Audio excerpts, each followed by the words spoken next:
Welcome back to my channel power of the knowledge. आज का जो हमारा टॉपिक है नया एसएसटी से रिलेटेड है, क्लास 10th का फर्स्ट चैप्टर हिस्ट्री का, the rise of nationalism in Europe. इसमें हम लोग पढ़ेंगे यूरोप में नेशनलिज्म की फीलिंग कैसे है, क्योंकि एक टाइम था जब यूरोप छोटी छोटी नेशंस और स्टेट्स में डिवाइड हो चुका था।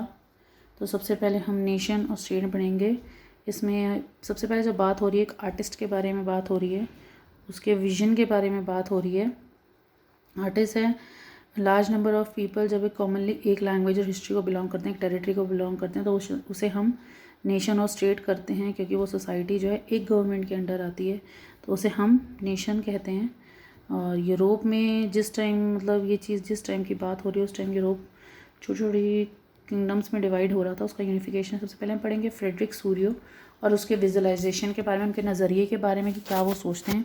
फ्रेडरिक सूरियो जो हैं वो एक फ्रेंच आर्टिस्ट हैं, जिन्होंने 4 पेंटिंग्स की एक सीरीज़ प्रिपेयर की, जिसमें उन्होंने अपने ही ड्रीम को विजुअलाइज़ किया, जिसमें उन्होंने बताया कि वर्ल्ड जो है एक डेमोक्रेटिक और सोशल रिपब्लिक से बना हुआ है, जैसा उन्होंने उसको बोला, मतलब वो जैसा चाहते हैं, मतलब अपने ड्रीम का वर्ल्ड उन्होंने उसमें क्रिएट किया पेंटिंग्स में, 4 पेंटिंग्स में।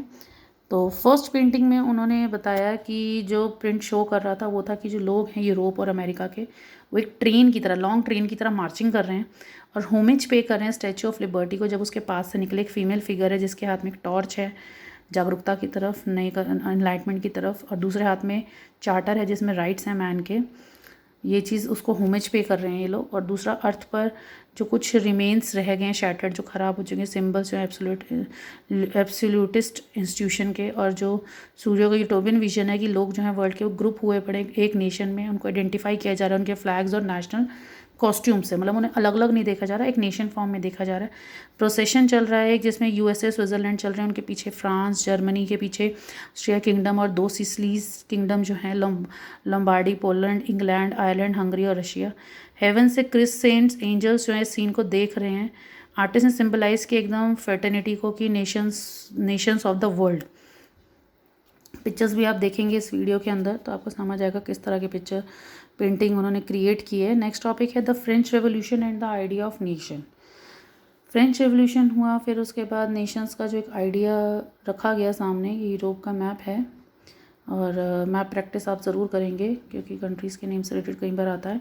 ग्रोथ हुआ नेशनलिज्म का, राष्ट्रवाद का ग्रोथ हुआ फ्रांस में। कई सारे मेजर्स और प्रैक्टिसेस को इंट्रोड्यूस किया गया, जिससे एक कलेक्टिव आइडेंटिटी, एक आइडेंटिटी का लोगों के फ्रांस के बीच में बात आई कि उन्हें एक नेशन के फॉर्म में जाना जाए, अलग अलग उनको ना जाना जाए। ठीक है, फिर उसके बाद मोनार्की सिस्टम हटाया गया, रिपब्लिक का इस्टेब्लिशमेंट किया गया, नई असेंबली क्रिएट की गई। नेपोलियन राइज हुआ, उसके रिफॉर्म्स, उसके रेवोल्यूशनरी रिफॉर्म्स का भी, और रेवोल्यूशनरीज कुछ ने हेल्प की दूसरे लोगों की यूरोप की, ताकि वो एक नेशन बन सकें, क्योंकि एक नेशन बनना बहुत ज़रूरी है। नेक्स्ट टॉपिक है the making of nationalism in Europe. Europe में नेशनलिज्म कैसे क्रिएट किया गया उसके बारे में देखेंगे। इसमें जो पिक्चर्स हैं वो सब इसी से रिलेटेड हैं कि जो उस टाइम की पेंटिंग्स पिक्चर्स जो भी मतलब ड्रॉ की गई थी। और जर्मनी, इटली और स्विट्ज़रलैंड जो डिवाइडेड थे किंगडम्स में, डचेस और कैंटोन्स का भी डिवीजन था, जो उनके रूलर्स थे उनके अंडर। डिफरेंट लैंग्वेजेस थी, मिडिल क्लास का राइज हो रहा था, इंडस्ट्रियलाइजेशन हो रहा था इंग्लैंड में, नए वर्किंग क्लास और लिबरलिज्म का एमरजेंस, मतलब उनका वो एग्जिस्ट उसमें आ रहे थे, सामने आ रहे थे वर्किंग क्लास के लिए, वर्किंग क्लास। और नए कंजर्वेशन हो रहे थे आफ्टर 1850, यहाँ के प्रिजर्वेशन हो रही थी ट्रेडिशनल इंस्टीट्यूट्स की, जो पुराने इंस्टीट्यूशंस थे इनके। डिफीट हुआ नेपोलियन का, यूरोपियन गवर्नमेंट ने स्पिरिट फॉलो की कंजर्वेटिज्म की, मतलब पुरानी चीज़ों को बचाना, कंजर्वेटिव रेजीम्स। एटोक्रेटिक रिवोल्यूशनरी जो उस टाइम थे वो लड़ रहे थे लिबर्टी और फ्रीडम के लिए, जैसे मजनीनी, यंग इटली और यंग यूरोप।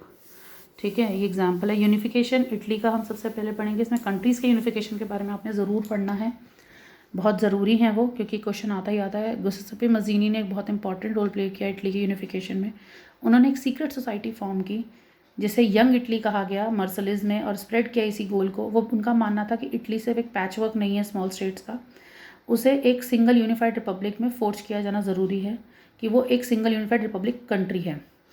1830 में मज़नीनी ने सॉर्ट किया और एक कोहेरेंट प्रोग्राम रखा यूनिटरी इटालियन रिपब्लिक का, जिसमें अपराइजिंग थी 1831 से 1848 के बीच में, पर वो फेल भी हुआ। पर वो फिर भी इस चीज़ से फेल नहीं हुआ सरदानिया प्रेडोमिनेंट पे, जो रूलर थे, जिसके अंडर वो रूलर थे। एग्जाम्पल इसका जो है वो है इमैनुअल सेकंड जो थे उन्होंने यूनिफाई किया इटली को। चीफ मिनिस्टर कवर सरदानिया जो थे प्रेडोमिनेंट सक्सीड हुए डिस्ट्रॉइंग करने में ऑस्ट्रियन फोर्सेस को। 1859 में ग्रिबाल्डी ने ज्वाइन किया फ्रे को। 1860 में मार्च किया उन्होंने साउथ इटली का। किंगडम जो थी दोनों सिसिलीज और उनकी हेल्प से लोकल पीजेंट्स की हेल्प से स्पेनिश रूलर्स को ड्रोव आउट किया। 1861 में विक्टर एमेलियन जो प्रोक्लेम्ड किए गए यूनिफाइड इटली के किंग की तरह, यूनाइटेड इटली के उनको किंग माना गया मैनुअल टू को। और उसके बाद यूनिफिकेशन पढ़ेंगे हम जर्मनी का। मेन तो ये कंट्रीज थी जिनका यूनिफिकेशन हुआ था सही मायनों में, इनका पढ़ेंगे। 18th सेंचुरी में जर्मनी जो डिवाइडेड था नंबर ऑफ स्टेट्स में था, इनमें से स्टेट्स जो है कुछ सीज कर दी गई थी, उन्हें एग्जिट कर दिया गया था नेपोलियनिक वॉर से। वॉर के एंड तक आते आते यहाँ पे 39 इंडिपेंडेंट स्टेट्स थी जर्मनी में। प्रूशिया था जो सबसे पावरफुल था, जिसे डोमिनेट किया हुआ था बिंग लैंडलॉर्ड्स ने, जिन्हें जंकर्स कहा जाता है, जो बड़े लैंडलॉर्ड्स थे उनके डोमिनेशन में वो चल रहा था प्रूशिया। नेशनलिस्ट की जो फीलिंग्स थी वो बहुत ज़्यादा मिडिल क्लास में स्प्रेड हो चुकी थी। मिडिल क्लास जर्मन में जो कोशिश कर रहे थे डिफरेंट रीजन्स जर्मन फेडरेशन के, उनको नेशन स्टेट में फॉर्म करने के लिए कलेक्टेड पार्लियामेंट से। 1848 मई में large number of political associations जो है इकट्ठी हुई, वोट हुआ ऑल जर्मन नेशनल के फ्रैंकफर्ट असेंबली में प्रपोज किया गया और कॉन्स्टिट्यूशन मोनार्की की गई किंग ऑफ प्रूशिया के अंडर। किंग ऑफ प्रूशिया ने ऑफर रिजेक्ट कर दिया और एक लिबरल इनिशिएटिव दिया उन्होंने नेशनल बिल्डिंग का, और रिप्रेस किया कि कंबाइंड फोर्सेस होनी चाहिए मोनार्की की भी, मिलिट्री की भी और जंकर्स की भी। प्रूशिया के अंडर ही उनके chief minister auto von Bismarck ने लीड किया मूवमेंट को यूनिफिकेशन ऑफ जर्मनी का। प्रूशियन आर्मी जो है ब्यूरोक्रेसी के हेल्प से उन्होंने पूरा फॉट किया और जर्मनी का यूनिफिकेशन उन लोगों ने फॉर्म किया। इसके अलावा कॉन्सिक्वेंटली 18 जनवरी 1870 एक असेंबली उन्होंने कंप्राइज की, जिसमें जर्मन स्टेट्स के प्रिंस आए, रिप्रेजेंटेटिव्स आए आर्मी के, इंपॉर्टेंट प्रूशियन मिनिस्टर्स आए। बिस्मार्क ने गैदर्ड किया पैलेस और वर्सालेज में और प्रोक्लेम किया प्रूशियन किंग केसर विलियम को न्यू जर्मन एम्परर। मतलब जो प्रूशियन किंग थे केसर विलियम, उनको नया जर्मन एम्परर उन लोगों ने डिक्लेयर किया। इसके बाद हम पढ़ेंगे नेशंस का विजुलाइजिंग द नेशंस, मतलब जैसा वो चाहते थे वैसा जो वो दिख रहे हैं, दिखे हम लोगों को यूनिफिकेशन, उनका विजुलाइजिंग देखेंगे हम नेशंस का। मरीनी ने जर्मनिया जो है वो दोनों फीमेल अर्गेज जो आर्टिस्ट ने यूज़ की हैं नेशंस को रिप्रेजेंट करने में। फ्रांस में मरीनी ने एक प्रॉपर क्रिश्चियन नेम है, अंडरलाइन किया इस आइडिया को, जिसमें पीपल्स नेशन। इसका जो करेक्टर ड्रॉन किया गया है वो लिबर्टी और रिपब्लिक के लिए रेड कैप है, ट्राई कलर है, कॉकेट स्टैचू है मरीनी का, इरेक्ट किया पब्लिक स्क्वायर में एक नेशनल सिंबल की तरह। मरीनी की इमेज जो है कॉइन्स और स्टैम्प से मिलती है। इसके अलावा जो आइडिया है फादर ऑफ लैंड का, उन्हें इम्प्लांट किया एक सुटेबल इमेज को अपने माइंड में लोगों के लिए चोज किया। उन्होंने मदर फिगर को सिंबलाइज करी ब्रिटानिया, जर्मनिया, मरीनी को। जर्मनिया जो है वो एलेगरी है जर्मन नेशन का। जर्मनिया ने क्राउन पहना ओक लीव्स का और जर्मन ओक स्टैंड हीरोइज्म के लिए हंग किया हुआ है सीलिंग सेंट पॉल चर्च में। तो मतलब जो इन्होंने एलेगरीज यूज़ की हैं, एक तरह के स्टैचू जो हैं सिम्बल्स हैं इनके।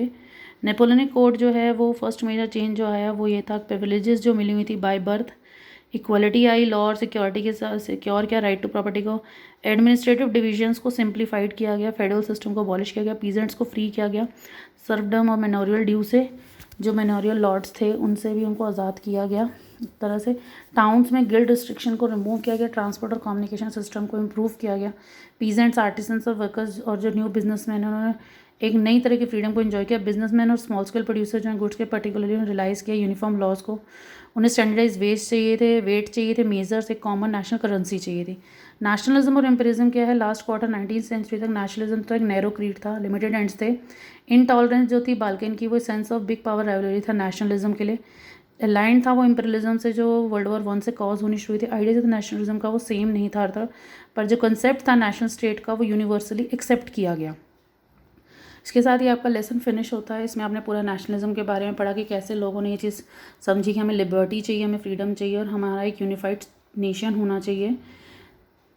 इसके साथ कुछ पिक्चर्स भी हैं, उससे आपको समझ आएगा, और साथ में इसके साथ कुछ इंपॉर्टेंट क्वेश्चन आंसर्स भी दिए हुए हैं, जैसे वेरी शॉर्ट क्वेश्चन आंसर्स दिए हुए हैं, शॉर्ट क्वेश्चन आंसर्स भी दिए हुए हैं, लॉन्ग क्वेश्चन आंसर्स भी दिए हैं। सजेशन मेरा आपको यही रहेगा कि टीचर्स आपको जो समझाते हैं वो कोशिश करते हैं एक स्टोरी फॉर्म में समझाने की, ताकि आप लोग अच्छे से समझ सकें। बट इसके लिए आपको अपना एनसीईआरटी चैप्टर पढ़ना बहुत ज़रूरी है।